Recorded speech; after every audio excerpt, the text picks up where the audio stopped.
we're doing it ourselves. We're kind of arranging our own cosmic crossovers. And that's my presentation to you. Thank you very much. So we have time for some questions, if anyone has any remarks or feedback. You, sir. Was it much of a challenge to not only learn to draw those characters, but to interpret them like in your own style and put your own spin on it, rather than just copy the way they look? I understand you couldn't just swipe, but there's also this emulating how they looked in their original publications. Yeah, that's a really good question. Let me just show you. This is a sketchbook. These are some slides that I cut from the presentation. These are some. I went through Bone in this case, and I just swiped figures just to get used to the character. I'm not a funny animal, or if Bone is an animal or whatever he is. I'm not an animation traditional artist, so I had to swipe and just kind of get the feeling for it. Let's see what else I can show you. I certainly had to. I had to study Cerebus. I'd read these, characters, but I hadn't really doodled. I hadn't grown up drawing them in my sketchbook or anything. So I had to study them and become familiar with them. This is the Archie characters, which didn't make the cut, as I said. I'm trying to get kind of the Dan DiCarlo style. Oscar, is it the Cosmo the Merry Martian? That's a rare 50s comic. Josie and the Pussycats and stuff. So I had to do some homework, and I had to kind of study these characters. But as I say, you can't be faithful to the style always, because maybe that Cerebus panel is a good panel. I needed Cerebus to function in the narrative. I needed him to do a certain pose and a certain body language and make an expression on his face. And I couldn't find anything in Dave Sim that would perfectly match it. So I had to just kind of fake it and do it the best I could. So it's kind of, I'm not going to fool anybody. I don't think anybody's going to say, well, that's a Dave Sim drawing of Cerebus, or it's a Jeff Smith drawing of Bone. But I have to just do my best, and you have to. I found that was the case with Zippy and all the other characters that I drew. Sooner or later, just like John Romita or Louis Biederman or whoever third-party artist, Marie Severin, you can't emulate Ditko and Kirby and all the different creators of the original characters forever. You have to more or less find your own style. So I was, the first time I'd ever drawn Toxic Avenger and Milk and Cheese and the Blockheads and Gumby and Pokey and so forth, Usagi Yojimbo. I just had to, come as close as I could. But what's interesting about this process, I think if I were to continue, or if any artist were to continue to draw these characters over and over again in a shared universe, if Disney bought all these characters and they, kind of had a Secret Wars, sooner or later they would all kind of eventually harmonize. They would still look recognizably like the Tick and Zippy and Flaming Carrot, but sooner or later, that's not too good. That's okay. It's an old laptop. Sooner or later they would homogenize into a house style, and they would look just like. Not exactly like one another, but you just only have like costume designs to tell them apart. I just lost my computer, so it's got a reboot now. Don't spill water on me. Another question. With the signing permissions and stuff like that, when you're doing a crossover, do they ask you to do like your character out of your style, or like adapt your character to the style that they want for the story? Like make it like a little grittier or anything like that?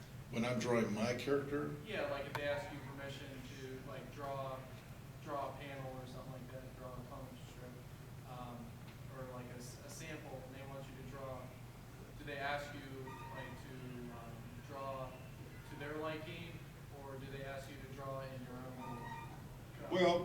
I've done work for hire for big companies. You know, obviously you're trying to follow their model, you're trying to follow their look at the time. So that's kind of the job of the freelancer, I think. And I've certainly done enough of that kind of work for hire work, where you're trying to go with the flow. I've used my characters in team-ups with different characters, and you have to kind of find an equilibrium between different characters' styles. I'll try to reboot this, sorry about that. I'm not sure if I'm answering your question. No, you did just fine. You do have to tailor your style to the assignment. Do you feel it's preferred that you kind of try to draw the characters as the creator, or do you feel that it's more of a preference? Maybe people want to see what you do with it, like in your style. Well, that's a really good question. I think in War of the Independents, nobody's really seen anybody but Dave Sim draw Cerebus, or Bob Burton drawing the Flaming Carrot, so, or Bill Griffith draw Zippy. So these are characters that people are used to seeing one artist draw them. So I tried my best to emulate their style. I don't think I'm going to fool too many, really savvy people. That's why I was. But I think, like I said, for a shared universe like the Marvel or DC universe, people are so used to seeing those characters drawn by Steranko and John Buscema, John Romita, Rob Liefeld, all the way down the line, John Byrne. So they're used to the artist. In fact, there would be more opportunity for those artists to show their own style. Steranko is going to show his own style drawing the Marvel. Neil Adams is going to show his own style. They're no longer. It's no longer a game of trying to look like Bob Kane or Kirby or Ditko or anything like that. But I think with War of the Independents, I was trying to not go too far away from Jeff Smith or Cerebus, because those characters have only been seen by really from one hand all this time. So this is the first time, or maybe, there might be an occasional spot illustration by another artist, but most of the Zippy narrative has been drawn by Bill Griffith.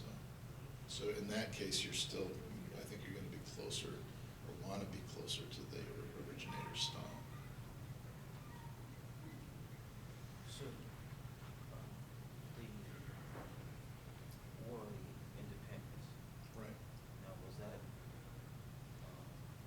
like your project, or was it just, I guess, commission to do?